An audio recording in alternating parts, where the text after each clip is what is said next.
The Late Night Legends podcast is meant for a mature audience. Please be aware of your surroundings. Audience discretion is advised.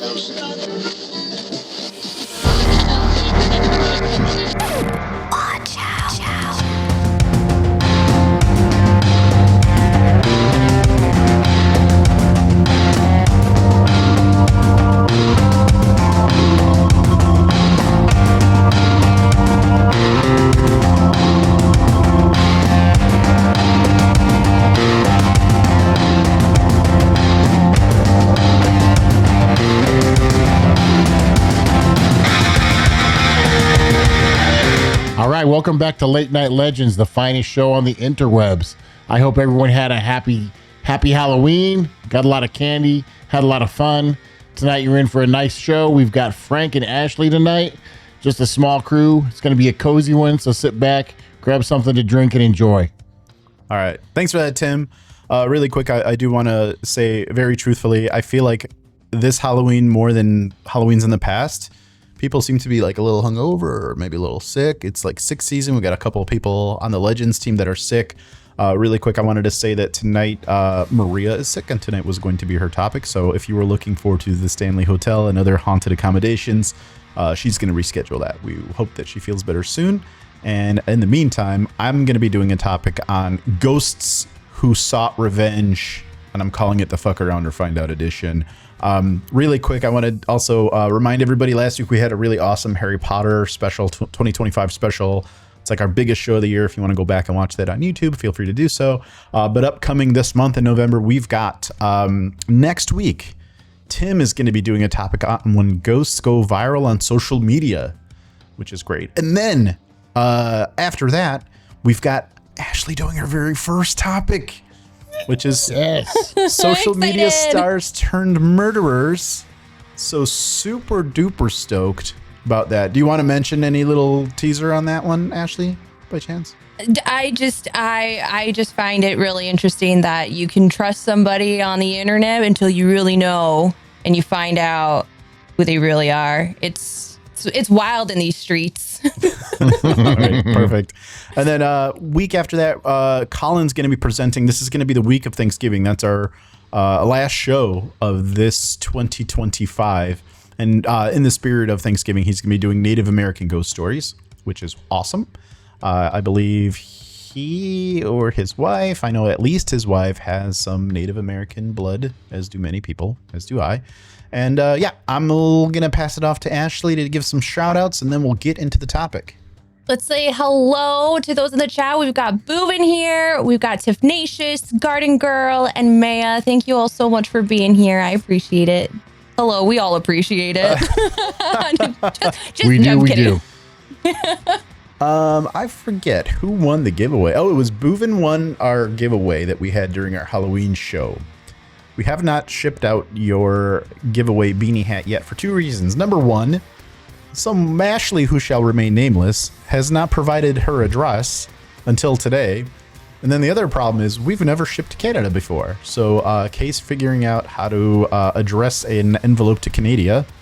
And she put a chat asking Ashley several hours ago that Ashley has not replied to, but hopefully... so bad. I'm getting so called bad out with all DMs. over the place tonight. I'm sorry. I know. Okay. I'm so bad with DMs. I get called out all the time. People know this. All good. So very, very good. So yeah, that's what we got coming up. And so tonight, so let me backtrack a little bit. Not tonight. We did a different topic a couple weeks ago where we mentioned the story of the crow, which I believe, I think it was coming off of the heels of Ashley. You dressed up as the crow for one of your streams, did you not? I did. What did you do for that stream? Did you watch the crow, or what did you play? No, I just decided to dress up, and so I made my cosplay, made my like armbands and everything, and then I play scary games, of course. And we've watched The Crow in our Discord last year, so it was my first time ever watching it. And I think I ended up sending you a clip because we were talking about Brandon Lee, and then all of a sudden, like there was like a flashing happening in the corner. Oh yeah, that's what it was. Yeah. And I was like, "What is happening?" And I'm like, "Is everyone seeing this right now?" And everyone was like tripping up, and so we had no idea. And I'm like, "If it's Brandon, I hope you hope you like what I did.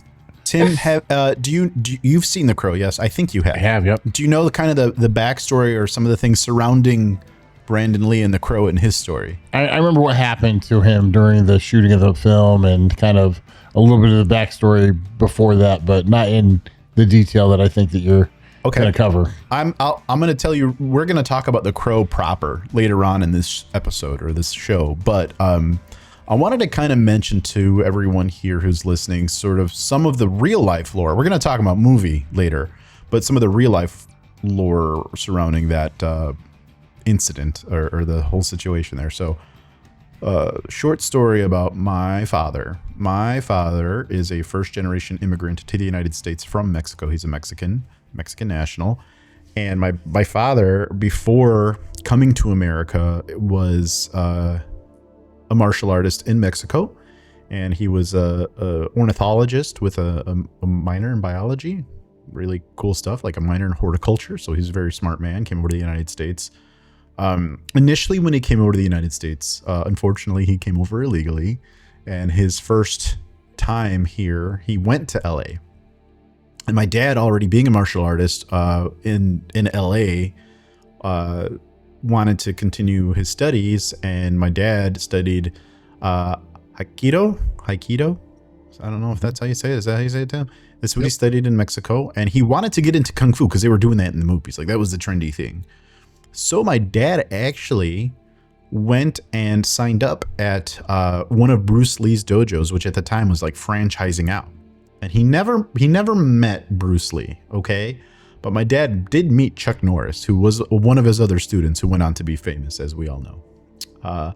I currently heard that there's some fuckery going on with Chuck Norris and his personal life and his feelings on stuff, or I don't really know. I don't follow that. When is it not, though? It's everybody, man. Like, everybody's got their dirty laundry. Steven Seagal is being brought up in the chat. Have something. Steven Seagal is so funny. I almost want to do a paranormal show on his type of martial arts, because he just does a bunch of... It's the same one. Steven Seagal did Aikido. Aikido, okay, one. Yeah. He just like flips people around with like his quick hand motions. People's leverage against them. Yeah.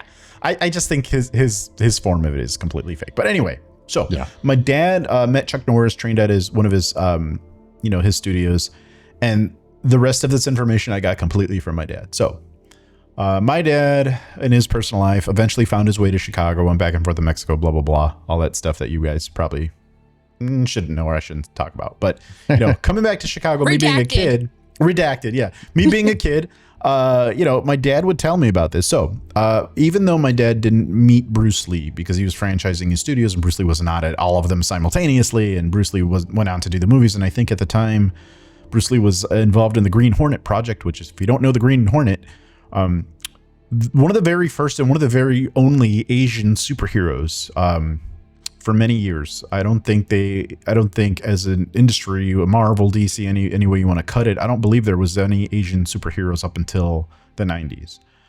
So it was a big deal. And there was racism on set and all that shit. So I say that to say this.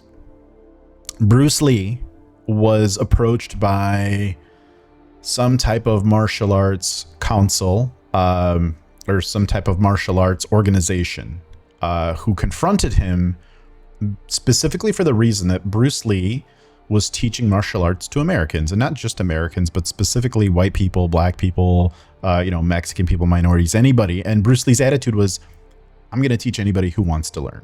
I'm going to share my beautiful Chinese culture with anybody who wants to learn it. That was his stance. And the way that the organization felt about it was, you are sharing this intangible national cultural treasure with people who are otherwise kind of perceived as our enemy or our adversary. And we don't want you teaching this to them. So the way they tried to solve this problem was through a ritual combat, because he refused to not teach. So basically they set up a match between Bruce Lee and another teacher who was in LA, and this other teacher was known to have killed people. He was like a killer. And that other teacher actually had people break into his house, and then like that other martial arts teacher hurt one dude real bad that was one of the burglars, and the other one he actually killed for breaking into his house, and he's got off the hook for it. That's what happened. So Bruce Lee faced off against this guy. that particular match was you either maim the other person or you kill the other person to win and you walk away. And if Bruce Lee were to win, what he would be winning is the ability to teach whoever he wants. And if he loses, he has to stop teaching and he might die also. Like, it's pretty crazy, right? So with that being said, Bruce Lee beat this guy into submission. He beat him. He tapped out, all that shit. And Bruce Lee was like, I won, goodbye, fuck you, all that stuff. And then two things happened. That guy took a cheap shot at Bruce Lee, crippled him, gave him a spinal injury.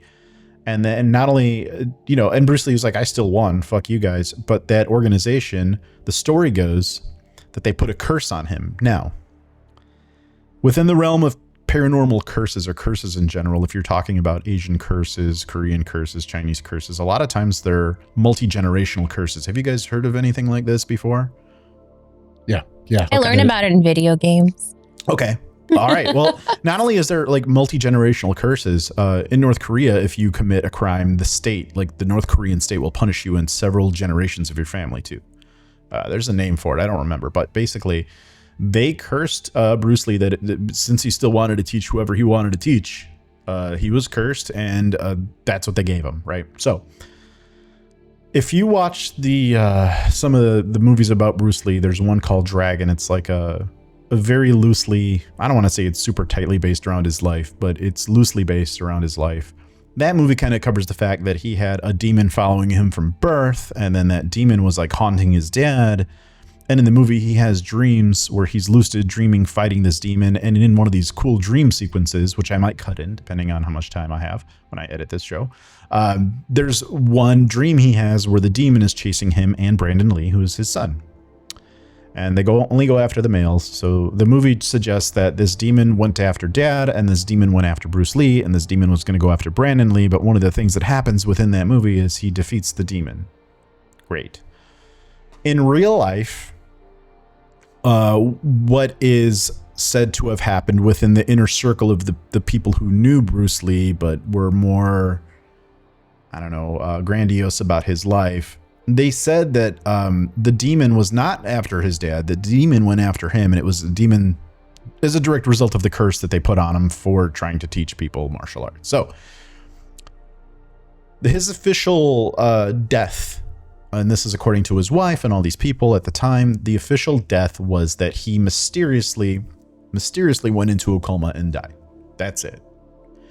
And my dad, because he knows some of the people in the inner circle, knows that Bruce Lee was a drug user, specifically cocaine. And if you actually watch some of Bruce Lee's footage, the guy was kind of crazy on cocaine. It's kind of easy when you kind of recognize what people are like when they're all hopped up. It's like you can say, okay, maybe. At least there's a good case to be made, right? So what my dad had said is the inner circle knew that what had happened to Bruce Lee is he actually just had one of those 8-ball things. I don't really know what it is. I just imagine it's probably like a portion that's the size of a billiard 8-ball. Tim, do you know about this at all? I've heard the term. Well, I have no idea what it is. It's not my scene. From what my dad told me is that the inner circle they knew that he just took too much drugs. He just overdosed, and that's why he died. And they just covered it up, and they're like, oh well, he didn't die of an overdose. It was the demon that took him. So whether you believe that explanation or not, or if you believe the demon explanation, what's really interesting is the curse that they put on Bruce Lee would have been intergenerational. And Bruce Lee's son went on to make The Crow. And during the filming of The Crow, they had filmed the whole movie first. And one of the first scenes of the movie is his fiancée, Shelley Webster, is getting gang raped. And he walks in on the gang rape happening. And one of the men in one of the gang members who's doing the gang rape takes out a gun and shoots Brandon Lee's character, who in that movie, his name is Eric Draven, shoots him a few times. He stumbles back and falls out a window dead. With that being said, on set in real life, that was the last scene to be filmed. And when they shot him, the gun was supposed to be filled with blanks, but it actually had real bullets. Nobody knows who put them in there. Nobody knows how that happened. But some people are like, well, that's actually the same curse. It's just, multi-generational curse that they put on Bruce Lee, and now they killed Brandon Lee, and they also killed off his bloodline because they killed off the males in his bloodline. So I know it's long. We're already like, 15 minutes in, but it's very interesting, right? So that whole story, depending on what you want to believe, it's really cool. And it's not cool that somebody died or that there's deaths, but it's kind of interesting to think about how, within the realm of The Crow, a ghost, thinking now about the fake fictional movie. In that movie, a ghost comes back and seeks revenge. And when we were talking about Ashley's costume, which was very nicely done, by the way, we were like, man, that'd be really great for a topic. So here we go.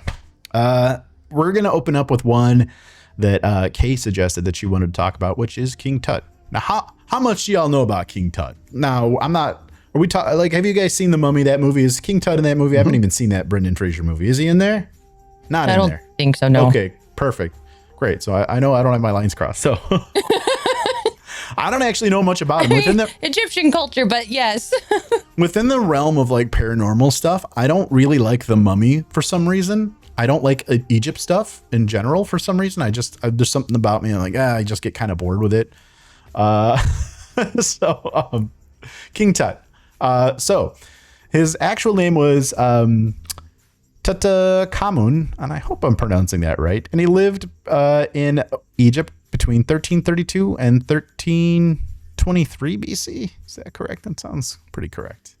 That's what my research says. We got some notes here. So with that said, on November 4th of 1922, Howard Carter found his entrance to his tomb.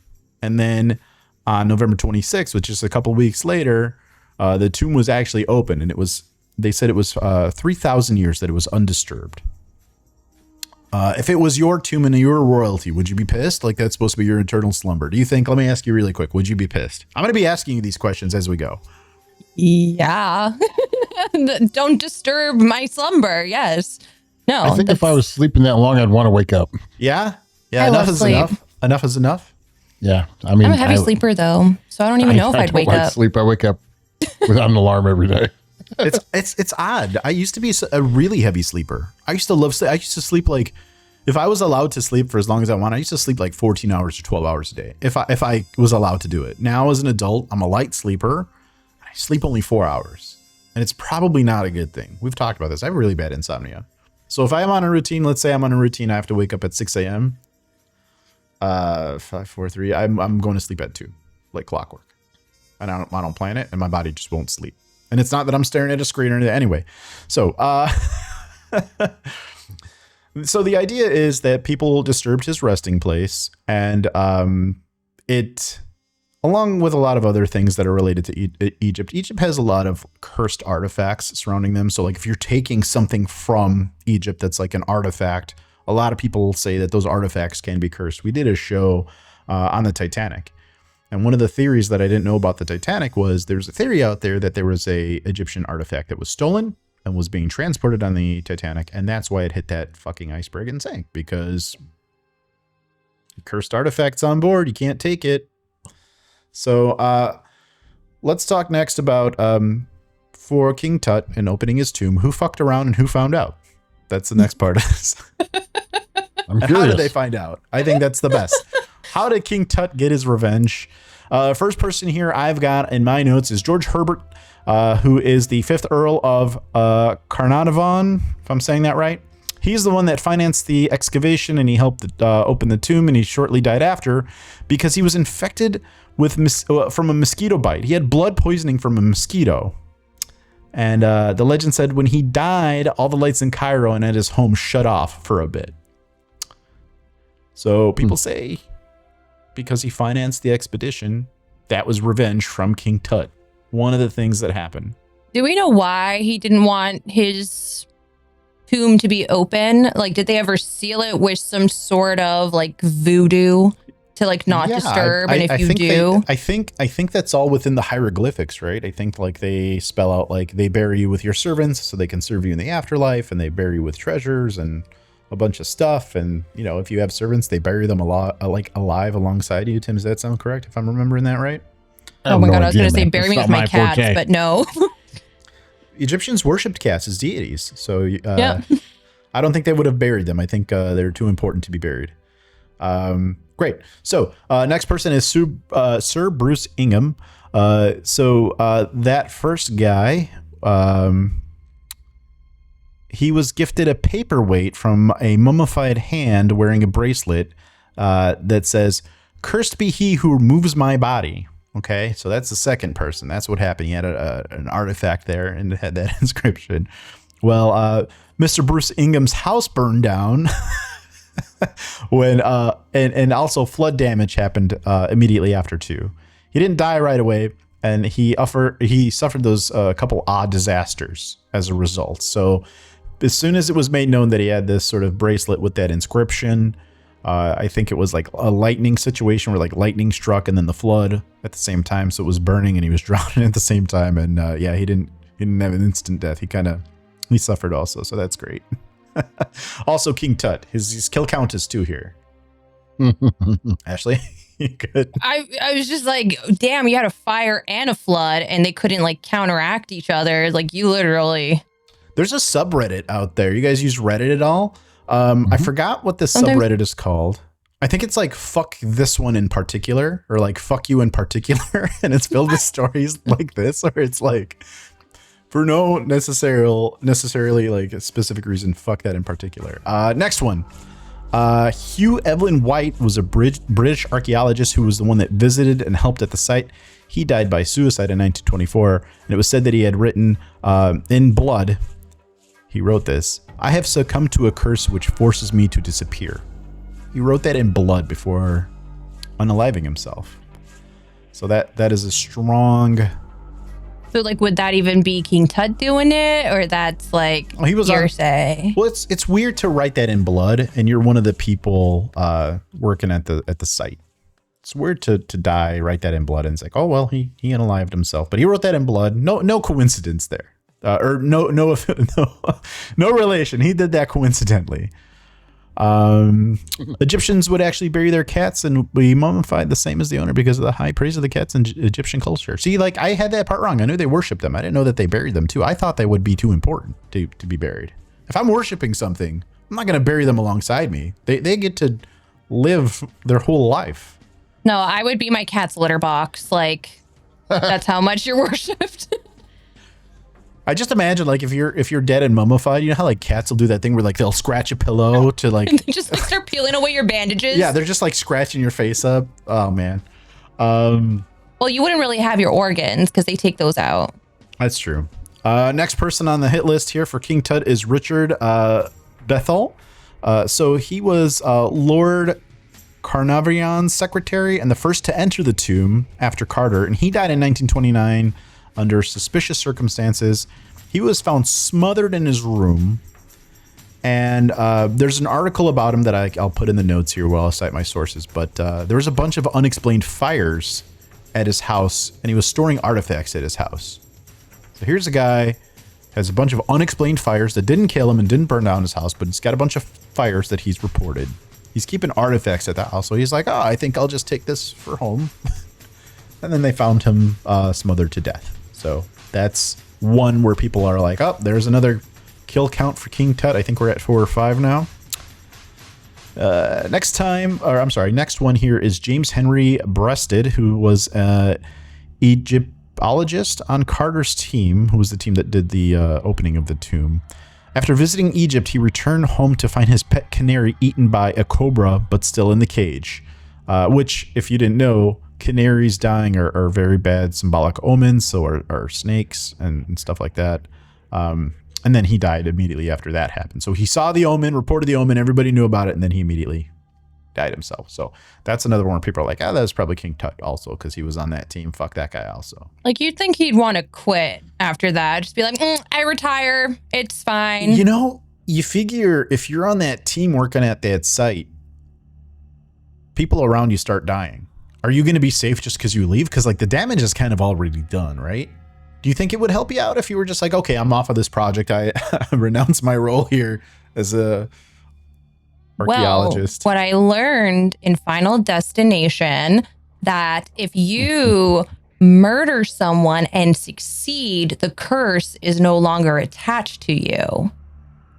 Did you learn that in Bloodlines? Yes, I did. Let me ask you this, Tim. If you were King Tut, or somebody opened your tomb after 3,000 years. Now, I know you had the stance of like, you want to wake up already, cool. But let's say you were more on Team Ashley, where you're like, nah, this is where I'm going to be.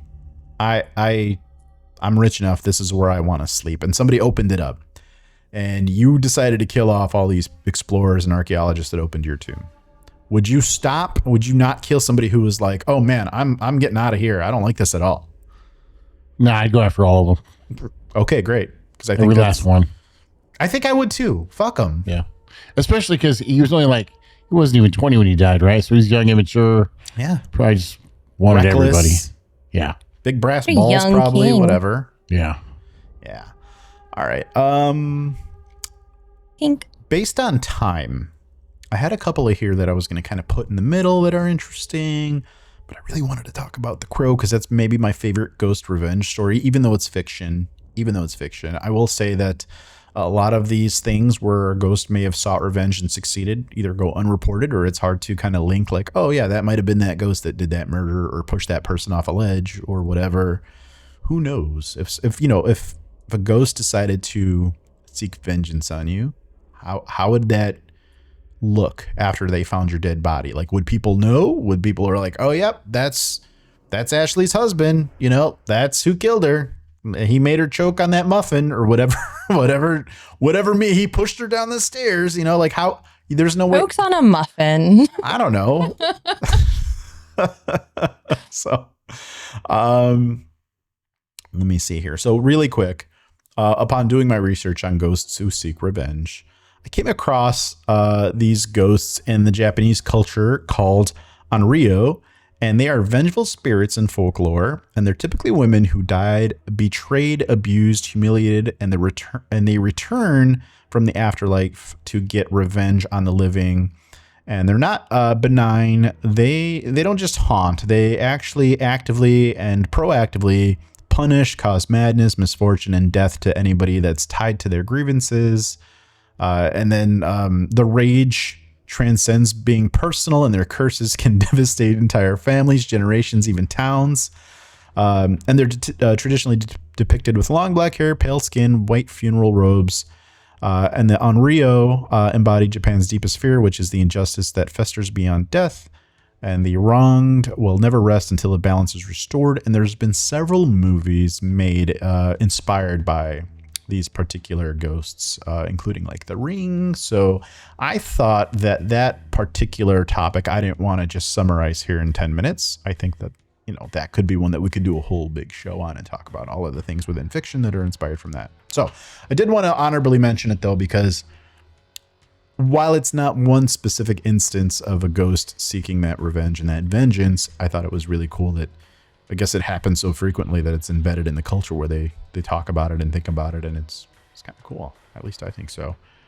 All right, so before I get to the last really cool story, which I think is really, really just straight cool, I wanted to talk about one of these instances in fiction, which is The Crow. I love that movie, and I love the soundtrack. And a fun fact, The Cure, who's one of my favorite bands and always has been, did a song for The Crow, as did Nine Inch Nails. They both have songs, which The Crow has an amazing soundtrack. Both Graham Revel did the orchestrated soundtrack, and then a bunch of artists at the time that did like post-industrial and grunge did like the musical soundtrack of like those bands and those type of songs.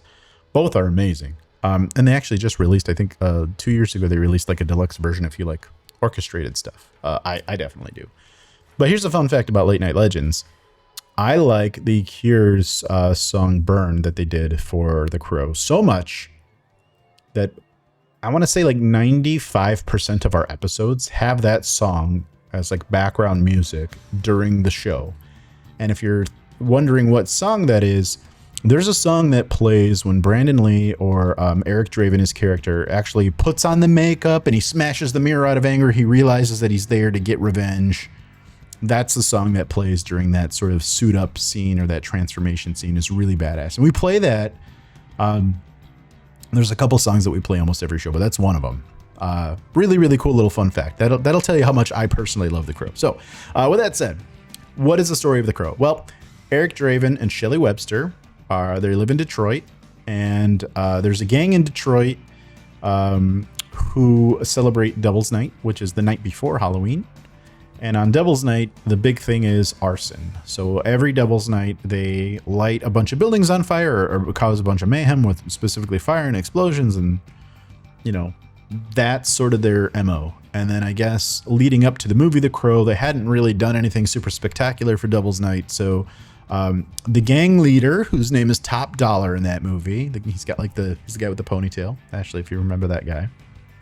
Top Dollar wants to inspire the gang to do a lot more of a better job, I guess, or do some more extravagant fires for this particular year's Devil's Night. And what happens is, or one of the things that happen is, Eric Draven and Shelley Webster are living in a really shitty loft in a big building. I think it's got like 7 or 8 floors, pretty high up. So they're living in basically like the attic, and it's like a really rundown building, and they have a bunch of complaints, and they, you know, complain to the city and complain to the proper people. And then those people start, you know, talking to Top Dollar, because I think ultimately, if you connect the dots, I think Top Dollar is ultimately somehow like the landlord. So he sends in the gang to kind of silence the person making these complaints. It's going to make it harder for him to kind of be the landlord. So the whole gang shows up to basically confront the residents of this particular apartment, which is Eric Draven and Shelley Webster. And they find Shelley Webster alone, and they push their way in, and it's a bunch of gang members, and they all decide, hey, fuck this lady. We're just going to gang rape her and torture her at the same time. So you got like the worst sort of darkness that you could probably imagine within a movie. It's really dark. Gang rape is pretty hard to depict in movies as well, but I think they did a pretty good job there without actually showing anything. But yeah, no, they basically, like the one guy, he's got these little knives. That fucking guy decides like he's going to rape her and like cut her while he's raping her. His name is Tintin. It's like fucking his little throwing knives, cutting her up.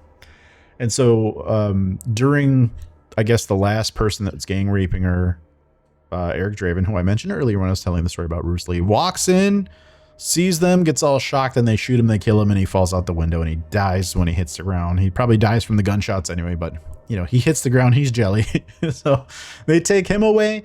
And then one of their friends, who's at the bottom of, you know, who's just somebody that visits them, part of the story, it's not really important, but or like she's important, but like for different reasons than what we're talking about here. But, you know, she sees Shelley still alive, being taken out, and Shelley dies in the hospital.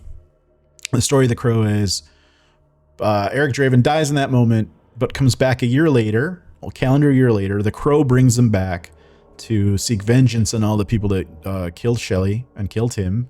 And so on that Devil's Night the next year, he basically comes after every single one of those gang members that gang raped and killed him and his girlfriend. And then he goes after Top Dollar for good measure. That's The Crow. So that's it. So let's talk about in the same way that we did with King Tut. Let's talk about who fucked around and found out. Well, we got Tintin, which is the guy with the throwing knives. Really, really cool. He's got a really cool leather jacket. So that's the first person to die. And, you know, Eric Draven, the Crow at that point, who's a phantom, steals his leather jacket after killing him.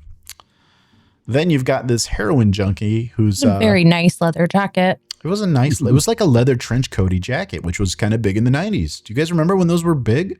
Those used to be huge. I think if you saw somebody, I don't think trench coats are out of the question now. I think those are kind of timeless. But if you look and I think they're coming back, actually. You think? The long leather ones? Yeah. I think they come back like every 10 years because they were popular when this movie was made. They took a break. I think they fell out of fashion in like the mid to maybe like mid 90s, because I feel like in the 80s they were good, but like early 90s people were like, nah, don't like them. But then in the late 90s I feel like they came back, especially with like The Matrix. Like everybody's wearing those long leather trench coat jacket deals. And then I think one of the big things that happened to that fashion was the whole Columbine thing. Do you know about Columbine, Ashley? Yeah, no, I'm aware. Yeah, so the Columbine thing happened, and the fashion trend that those kids latched onto was the long trench coat leather jacket, and I think it fell out of favor again with fashion. So if it's coming back, I'd be very impressed, but we'll see. Yeah, but with that said, next person on the old hit list was Fun Boy, and that's actually his name in the movie. I don't think any of these He's people not a fun guy. No, he's not a mushroom, but he's a heroin addict, and he's a piece of shit. And then basically, he gets killed. The crow kills him, and then you got T-Bird, who's kind of like the team lead under Top Dollar. He's like the guy that kind of coordinates all the arsons. He zigged when he should have zagged. So basically, the crow tied him to his car seat and or duct tape him there and put a bunch of like C4 on the car, and then made him speed into what I can only assume is a river in Detroit, and then he exploded there. And then he did the cool thing where he like made the crow out of gasoline and then lit it up on fire. Do you guys remember that scene? It was pretty good. Like the Punisher's done that too. Daredevil does it. A lot of superheroes do that. But yeah, and then the last one to die from the gang rape, or the last person that did the gang rape that was going to die, is this guy whose name is Skank. And Skank is kind of like the coward of the bunch. And in the movie, Skank decides to seek refuge with Top Dollar and sort of the other auxiliary gang members that weren't involved in the gang rape. And so he tries to lie to the crow, which, the crow's like a phantom. So to lie to the crow is kind of a good strat, but it doesn't work because Skank gets killed too. And it's really, really cool. And I want to say with Brandon Lee, the scene where he confronts Skank in the gang's lair is really cool because you really get to see that Brandon Lee was no fucking slouch. He knew martial arts and he was actually really fucking great at it. And it makes the real life side of things kind of sad because you wonder what roles he would have gotten casted for had he survived that, and if he lived on to do things. Who knows what he would have done with his life? He would have been a shoo-in for Hollywood. Anybody would have casted him for any reason. And I don't know that he was the strongest actor or the strongest martial artist, but you work on that over the course of your career, right? I have a feeling that like if you're watching like Bill and Ted's Excellent Adventure and you're looking at Keanu Reeves, I don't know that guy was like the strongest martial arts at that time in his life, but I feel like he built it up over time. You know what I'm saying? I always kind of like thought of like a comparison to him and like Keanu. Like they do relatively with the like shaggy hair can totally look similar, but I definitely think that he may have been like casted into like The Matrix or something. I think he could have definitely been casted into any of those movies. One of the big things, I'm going to age myself here. I believe I'm older than Ashley. I don't know how old Ashley is. I think she's like 19, but I'm like in my late 30s. I'm a vampire. I can tell you that Tim could probably verify this for me or back me up here. In the 90s, in the United States, there were two trends movie-wise in the 90s. One trend was fucking dinosaurs, which were everywhere. The other trend was ninjas. Everything was ninja. Everything was martial arts. My first movie that I ever saw in movies, I saw a double feature. You know what those movies were? Three Ninjas and Jurassic Park. That was the first time I went to the theater when I was 6 years old. And, these movies were so prevalent in the 90s. Ninjas were around every fucking corner. Even The Matrix to an extent was a ninja movie, but you even had like surf ninjas with like Rob Schneider was in that. Anybody could get in on that trend. So I agree with you, Ashley. I think that he would have been casted on so many movies, and who knows how things would have played out. That's what kind of makes it sad. What do you think he would have been casted in there, Tim? What would have you liked to see Brandon Lee in had he survived? Can you think of any off the top of your head?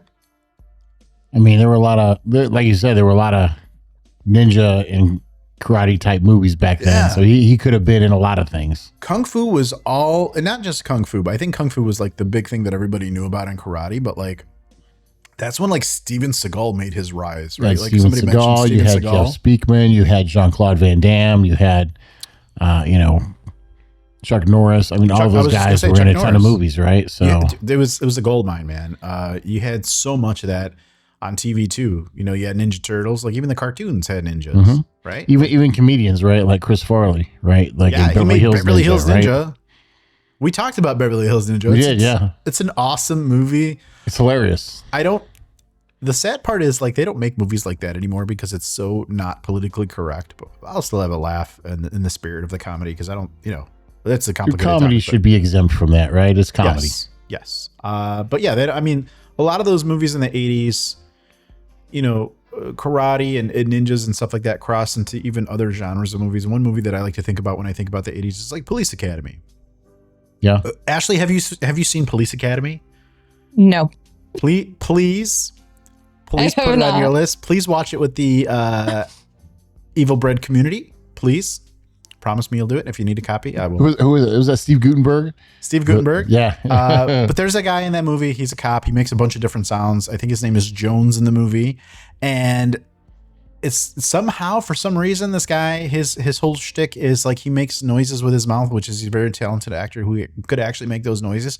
For some reason, they decided, I think, in the second or third movie to give him a backstory. We had like martial arts lore in his life, and then suddenly he's a martial artist. Do you remember that, Tim, or no? Okay. I don't know. I'm just saying. I don't remember that. No. Well, I'm just bringing that up because it feels like martial arts at that time was transcending everything. We've got a comment here. Chuck Norris was Lee's protege, and one of the best fight scenes in cinema was between those two. I remember that fight scene. They did a lot of cracking. Like they were cracking their knuckles and like cracking their arms and stretching. The scene went on for like 30 minutes of just like stretching and Cracking body parts? Yeah, they're just cracking body parts. So yeah, the Crow ends. Top Dollar, the leader of the gang, needs to die for the Crow. So Eric Draven's soul can have rest. And spoiler alert here if you haven't seen The Crow. I know we've actually kind of ruined a lot of it already, but spoiler alert if you haven't seen it. You should have seen it by now. Spoiler, it's on you. Yesterday. It's on you if you haven't seen The Crow. That movie came out so long ago. But in my opinion, the death of Top Dollar and the way that the Crow executes him, one of the coolest things of all time. So during the hospital stay of Shelley Webster, there's a cop in that movie played by Ernie Hudson.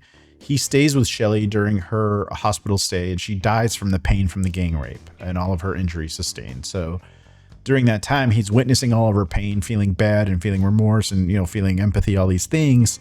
And so when he sees the Crow a year later, the Crow actually has a scene with him where he takes all those memories and all that pain from Ernie Hudson's character. And then when he confronts Top Dollar, he's like, hey, the way I'm going to kill you basically is I'm going to give you all this pain, but I'm going to give it to you all at once. And it's hours and hours and hours. And it's just going to be concentrated and you're fucked. He like touches his face or does like some ghost superpower shit. And then Top Dollar dies. So really, really fucking awesome. And then, at that point, the Crow's able to have his good ending because his soul can move on. And one thing I never understood is why the fuck they made so many Crow movies after that when that was really the best ending possible.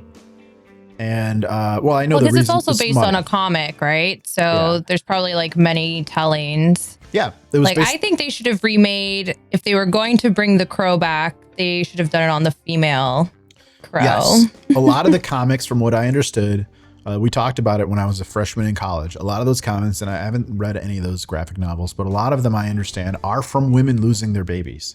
And that parallels the original stories about vampires. Some of the original stories about vampires were actually all women, and it was women that had lost their children from an injustice or whatever, and those women would try to go in the village and steal your kids if they were out after dark, or it's like a boogeyman story to keep your kids to behave, right? So some of the original stories about vampires were like, oh well, they're going to steal the kids, and then that evolved into like, oh, they're going to steal your kids to suck their blood and all that shit. And then some of the original Didn't stories, you know that's how you stay young and youthful? Adrenochrome, I knew all about it. It's a very dark topic that I'm not going to cover on this show, but I am very well aware of the legends surrounding that, which I'll edit out later. So, basically, a lot of those Crow graphic novels were actually women. And it's so badass to see them come back and seek. That's what this whole show is about, coming back to seek some vengeance. And I think it's some of the coolest storytelling possible. So, like, I don't really understand. I mean, I know it's a money-driven decision, but I don't really understand how people could sleep at night knowing that, like, they're pumping out these fucking Crow movies. And I refuse to watch them, by the way. I haven't seen any of the sequels. I think there's like 4 other ones. Yeah, there's like 3 or 4 other movies, and then there's like a TV series that's Furlong guy. What's his name? The Terminator kid? Eddie Furlong. Yeah, Edward Furlong. Yeah, he's a fucking mess. By like, and nowadays, like he like lost control. I think that's why he probably wasn't able to make any more movies. But yeah, sad to see Hollywood go downhill when they're so young and so successful. 100%. Yeah. I think that kid had a bright future. Terminator 2, that kid must have been living at the top of the world. But yeah, no. So with that said, that is the fictional one I wanted to talk about. And there's one more. We don't have a ton of time, but I think in 10 minutes I can cover it. I'm going to challenge myself in 10 minutes. I'm going to give you a nice little rundown here. I'm going to give you the abridged. Next real one. And I only wanted to talk about The Crow because not only did that inspire this episode, but that is actually one where I can speak a lot of it because I know a lot about it. And it's just one of my favorite stories about ghost revenge. This next one's a real story. So next one, Carl Pruitt. Real quick, I just want to say, YB Hayton put in the chat, Chuck Norris was Lee's protege. And one of the best fight scenes in cinema is between those two, right? Way of the Dragon. That was a good fight scene. Yeah, we were talking about how they were just cracking knuckles for like 30 minutes before before their fight. I love that fight. It was crazy. It's fun to watch. It's fun to watch, and it's really fun to see how much like effort and choreography went into movies prior to like the fucking trash that we've got nowadays. Especially like even like in The Matrix, like the Burly Brawl. If you go back and watch it, it's all computer trash. It's trash. Anyway, Tim knows how I feel about computer trash. Anyway, so Carl Pruitt. He was born in the early 1930s, and they say it's, this happened around 1938 to 1940, and he is from Pulaski County, Kentucky. And what was he like? Well, he was unremarkable, miner or farmer, depending on who's telling the story. He led an ordinary life in an ordinary town, and then he was in a jealous rage. So let's tell the story of what happened. Well, this story goes, Mr. Pruitt came home one day to find his wife porking another man in the bed, which is not something that we like to see here on Late Night Legends. Definitely, we'll say that it's not. Scandalous. Yep. So instead of going on Maury like a normal person in the 1930s, he decided to kill them both and then unalive himself, which is great. When he did that, the story goes that they buried him and his wife in the same cemetery, obviously in separate graves. And so that's where things kind of begin. So now, the story up until now, there's no revenge to be taken. Everybody kind of died there, there's no accessories, and like the police obviously are, there's no reason for a ghost to go after those people. Right. So I think the story, or I think you'll hear or you're going to hear what I think is the lesson here. I'm sorry for being so here and there tonight, but, here's what happened after. So not long after the burial, some locals noticed that there was a strange chain-like discoloration on his tombstone. Okay, now, within the realm of literature, if you are dead and you're a ghost that has chains, usually that indicates the metaphor of carrying some weight or baggage from your life. Let me give you an example. And I didn't even remember this until right now in this moment. Last week, I was the Bloody Baron from Harry Potter. The Bloody Baron is a ghost within Slytherin House. He has chains around him. He's carrying the weight of murdering the love of his life, Helena Ravenclaw. He killed her and then was guilty, and he unalived himself. So those chains that he has on as a ghost are the metaphor of him carrying that weight and him being bound with those chains to that issue, right? So because of what happened here, they say that the chains on Pruitt's tombstone might be that, right? Like, it makes sense. So there's some dark loops and stuff like that. And so here's what happened. Now we're going to talk about the people that fuck around or found out. We're going to find out who fucked around and found out. So first thing that happened in the late 1930s was there's a group of kids riding bicycles through the cemetery, and they were throwing rocks. One kid in particular threw a rock right at his fucking tombstone. Ashley, based on your reaction, I think you would do something like this. But You'd be like, oops. did you ever see that graph of the guy where it's like fuck around and then find out, and there's like, all right, today we're going to talk about how we can find out and how much we can find out and what it takes to get there. So first we have to decide how much do we want to find out. So let's say in this case, I want to find out at a level of 7. Okay, so I find that level on my graph and I come horizontally to my gradient line. Where it intersects with my gradient line, I'm going to come straight down to where it intersects with my fuck around line. Now there's going to tell me how much I have to fuck around to find out what I need to find out. See, as you can see, the more you fuck around, the more you're going to find out.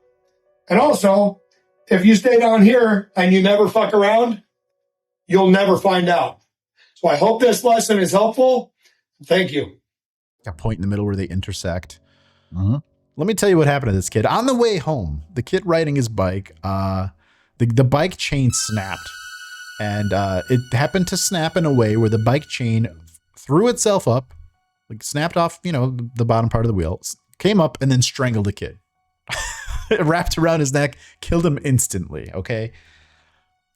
And It happens. The other kids were like, yep, he threw a fucking rock at that tombstone before he died.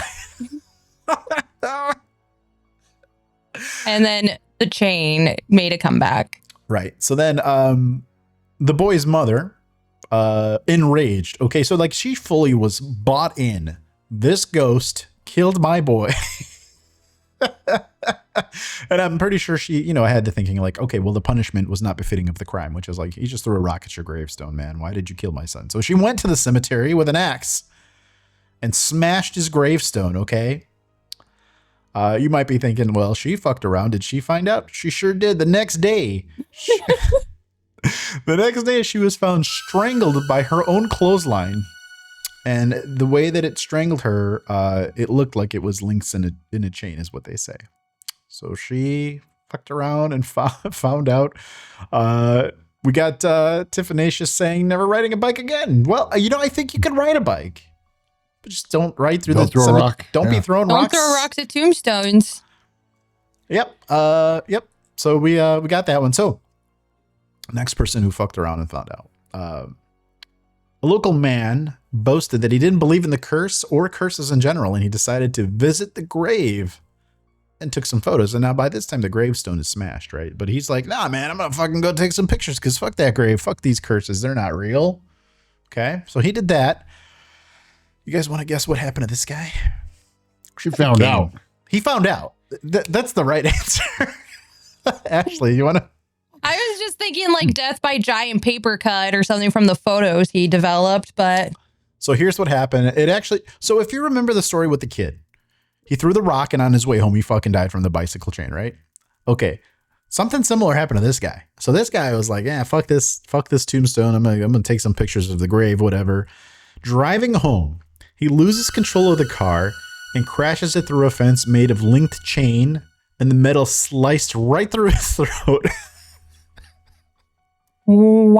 wow.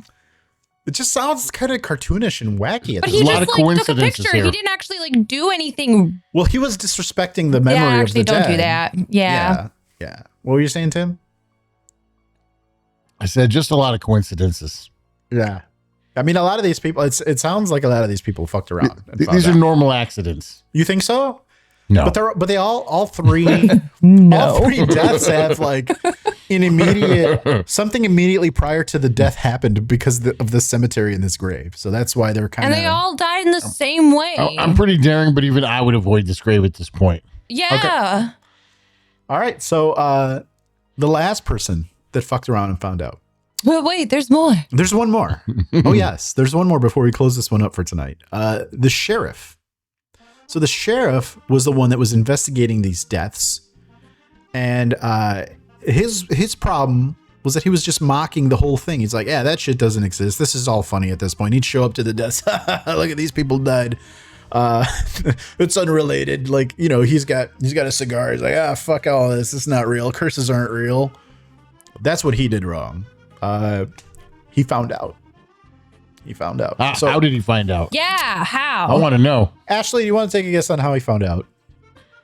I'm going to say that his handcuffs must have choked him. I'm going to say he sucked his cigar too hard and he choked to death on it. Okay, hold on. Full disclosure, I made up the part about the cigar. I was watching Tommy Boy. Earlier. Talking about the coroner that comes out in the meat wagon, and he's like, "Oh my god!" No, so the cigar might be fake. I just made that up right now, but no cigar. It would be a good guess. So the sheriff was in his patrol car. The patrol car skidded, rolled, it zigged when it should have zagged, and he was found with the seatbelt wound tight around his neck. I mean, Damn. at least there's some consistency. Yeah, that's what I'm saying. That ghost like knew us up how to leave its mark. Yep. And then we got Boovin saying a good old handcuff choking. I mean, not in a good way, Boovin. These would be bad ways. Yeah, bad. There's a good way for that, but these are the bad ones. But yeah, so that Mr. Sheriff fucked around, he found out. And while I did have some other stories, I think it's because I talked about the crow for too long. That's why we can't get to them. But I will say, if you are listening to this or watching this and you want us to talk more about ghosts who sought revenge, and there's people within the stories that fucked around and found out, we have more. There is more. If you want to hear more, we do a part 2. And like I said, we're going to be going back, I think, at some point. I don't know when. I'm going to put it in our little ideas channel. We're going to be talking about the Onryo, Japanese women who come back as spirits and do some revenge type stuff. Boovin said, oh, lame. Sorry, Boovin, it wasn't the fun handcuff choking. But we can do a show on that one too. It's not very paranormal. Right? So maybe we could do that one for the Maybe Patreon. there's something. I don't know. There could be something. Tim, we're going to do a Patreon show. Bring your handcuffs. We're going to do some demonstrations, okay? Okay. You got Sounds it. good. Cool. But You yeah, want the regular or the fuzzy? You know, I think we should bring Or both. both. Okay. Why not both? You know? Sounds good. I mean, depending on who shows up that night. I hate that I'm in the middle right now. Pick their poison. I'm sorry, Ashley. You know, it's really ironic because early in the show, Ashley was like, yeah, you know, you meet somebody online, you don't know, and then you meet them and they're psychopaths. Like, what are the odds she would say that before this show? And then how did we end up here? You know, did you ever watch one of those TV shows? What was that TV show where it's like they do like the record, like the needle scratch, like you want to know how I ended up here, or you might be guessing how I ended up here. Yeah, that's what's going on. But yeah, so those are the stories that we have tonight in our allotted time for ghosts who sought revenge or vengeance, and the people who fucked around and found out. And despite some of these real stories that I told with the King Tut or this last guy or the one before, the Crow is still my favorite. I think that's still my favorite story of, a bunch of people who fucked around and found out and then were revenge murdered by a ghost. Can you guys think of any? I mean, I know we talked about a few here, but do you guys? I mean, I like this last one the best, just because I was of gonna all say the. this last one was solid. I skipped over a couple that I had in the middle because I was saving the best for last. That one was really cool. Yeah, and those are I think probably more that. So like the thing about the King Tut stuff and some of that Egyptian stuff is like a lot of people tie some of the bad luck and the deaths and the curse to relics. You steal a relic, you're dead because you stole the relic, and you don't. You know, the curse doesn't get lifted until you return the relic, whatever. So yeah, that might be King Tut's ghost, or it might be the relic stuff. We don't know. This last one though, cut and dry, this was the fucking ghost. He was killing these people in the same way, for really like good reasons. We got Boovin saying that, you know, the last one was 10 out of 10. I agree with you, Boovin. We do, like I said, we do have a couple more, but He's just someone that didn't really want to end it. Like he's like, yeah, I enjoyed this, so I'm gonna keep it going. So Carl Pruitt, who's the man in the last story that we told, okay? Carl Pruitt was a murderer himself. You kind of think like, oh, ghosts getting revenge. When you set that up or you have that idea in your head, you kind of think, oh, well, the ghosts are the good guy. They're getting revenge. But in Carl Pruitt's case, he was actually the murderer, and he died because he unalived himself after murdering his wife and, you know, Sancho in the bed. So it's cool. He probably just didn't want his story told. So anyone who came to fuck around, they found out. And it's really cool to know that the bad guy as a ghost decided to continue to murder. Well, that's the funny thing, is I was like going to ask that because I was like, well, he was this, this mean in the afterlife. What kind of person was he like when he was alive? But he killed his wife. He said he was an ordinary man and just lived his mundane life. So he didn't actually do anything fun. He was until he caught the wife boning the milkman or whatever happened there. Like, we don't know who that guy was, but like, I feel like if you're an ordinary guy and you've just been backed into a corner and your life is stressful or whatever, and like you just get shocked with some shit like that, like it's weird with love over time. And some of the stuff that I've read, if you love somebody enough, sometimes within the case of serial killers and stuff, sometimes that love almost flips around where it's like, as much as you love somebody, when they cheat on you, it's like, that's how much you have to go after them. So since they had the power to be able to do that to these random people who desecrated his grave, whatever happened to the milkman? He died. He killed a milkman or whoever was banging his wife. Oh, at the same time while they were alive. Double murdered them and then was like, oh man, I'm never getting away with this. Plus I just killed the love of my life. Yeah. I'm going to unalive myself as well. That's the story. And so, at first glance, when I was kind of doing research on this, I was like, man, is this a lesson to kids to like not desecrate the graves, or like, what is this? Because a lot of these things that happen is like, okay, well, obviously don't throw rocks at the grave. Maybe it's a lesson for kids. But then you read the story about the sheriff and all the what did the sheriff do? He just laughed. He's like, man, that curse is fake as fuck. And like, he died in the same way. Like, he didn't go to the grave to do anything. Yeah, he didn't go to the grave. He just got making fun of he was just making fun of the victims. And like, I'm guessing he was the sheriff that like it was investigating the deaths along the way too. We got a comment saying there were probably more creative ways to take someone out. I think that's what brought the details out was the details in the death. We got Boovin saying the milkman delivered more than milk. Delivered no more milk. Delivered no more milk. He delivered his last. No, I'm not gonna make that joke. Okay. With that said, let us know in the comments if you'd like us to do a part 2 on this. But I would love more than anything if Ashley and Tim could tell me their final thoughts and how they felt about this one. I want to hear more fuck around and find out stories because these were solid. Especially when it comes to like this revenge story. It's hard. I had to do a lot of research. It's hard to find out, or it's hard to find stories of the ghosts coming back to get those people to find out. There's a lot of fuck around and find out stories. There's a million, but when it's ghosts doing the killing, like I was saying earlier, I'm sure it's happened a lot. But when a ghost performs a murder or seeks revenge, I don't know if those are always immediately identified and recognized. It's like, oh, the fucking ghosts kill these people. Like, and some of these like, oh yeah, clearly the ghosts probably kill these people. But, there could be a part 2. I still have like 3 other things we could talk about. Go ahead. Even like loosely, like, because we talk about a little bit of everything in terms of like ghosts and serial killers and like odd deaths or whatever. So I feel like it could definitely be something to sort of pull into for a future episode. Maybe we could. I always keep my notes. Tim, why don't you tell us how you feel, and then we'll get to Ashley after, and she'll.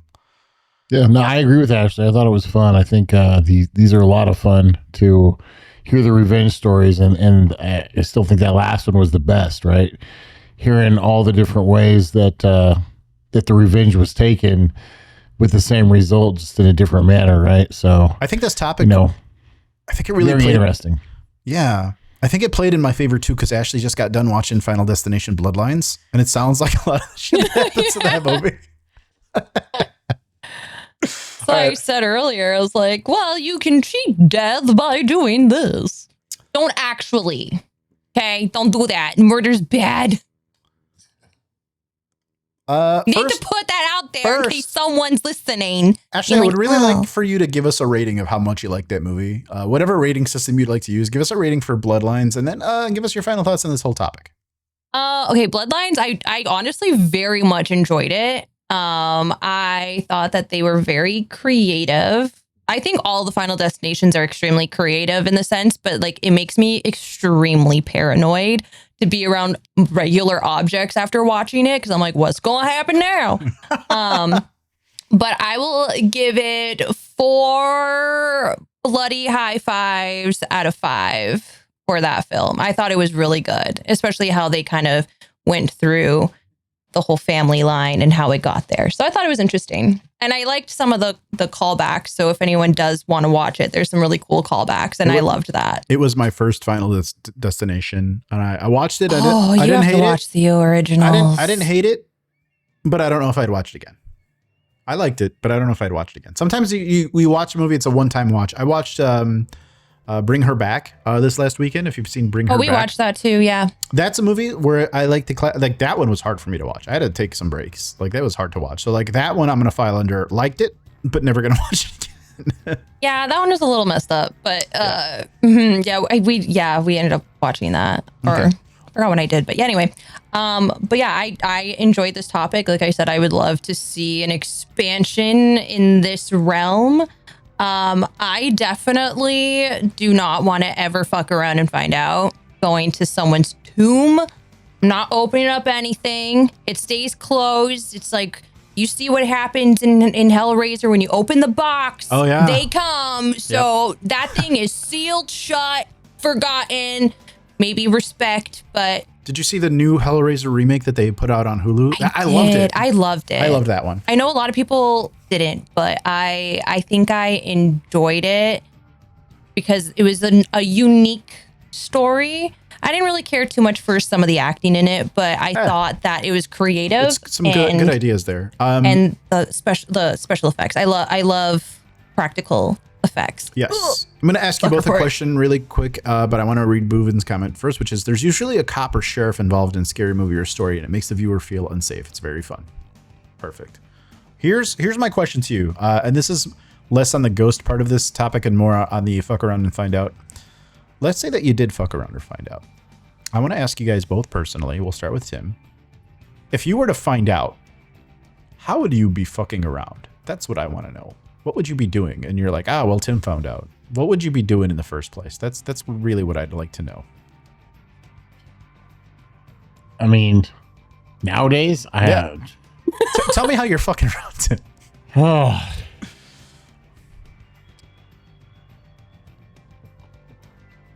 I'm trying to think. I don't really do a lot of fucking around nowadays. We'll come back. But back in the day, maybe. Okay, well, back in the day, how would you have found out? How would you be fucking around where you would have found out back in the day? Let me know. I don't know. I don't know if I want to say it for that. Oh no. Well, It definitely is things that would be looked down upon. okay, good. I'll That's say all I that. want to know. Ashley, are there any things that you do now that it would warrant finding out? And if so, how are you fucking around? That's my question. I don't know. Probably would be practicing the wrong kind of magic. I think that would probably be what does it for me. All right. Maybe screw around. I've never screwed around with a Ouija board, but I've definitely wanted to be able to talk to the dead. And I don't think I would open that Pandora box. Like, I don't want them to be stuck One of the in this. I'm going to use that Plain. one too, because I'll be way less judged if I say playing with a Ouija board, because I have done that. okay, good. A lot. One of the stories that I didn't go over tonight, there was a story where there was a ghost that possessed somebody else to identify their killer, and that person got the death penalty. That was another story that I had. I didn't get. I thought the last story was cooler, but maybe we'll do that one on a different show. But you guys want to say anything else for final thoughts before I close it up? I mean, I'll say something real quick just to piggyback on that with the fuck around and find out things I've done. Was playing with the Ouija board. We couldn't get it to talk to us, so we tried to summon Zozo, and I had a friend who got possessed, and like it was scary, super scary. You know, the first time So- Tim, Ashley, I'm going to tell you this because you're a new host. The first time Tim told this story, I was like, yeah, man, this guy smells like shit. He's full of shit. and then I met the person. And then I was like, oh, wow. Story confirmed. That's why Tim's ghost paranormal stories are If solid. If you as a listener would like to hear Tim's story, go back to last year's holiday show. Tim told this particular story, and it's pretty good. Go back and listen to it. It's pretty awesome if you want to hear his personal story about this. So with that being said, thank you so much for tuning in. Like I said earlier, next week we got Tim on deck talking about when ghosts go viral, and then the week after we get Ashley talking about social media stars turn murderers, which is also in a way fuck around and find out in its own way.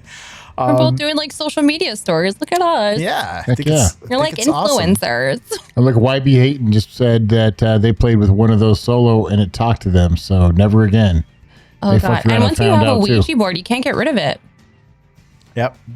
It stays with you forever. But thank you for tuning in. Thank you for telling a friend.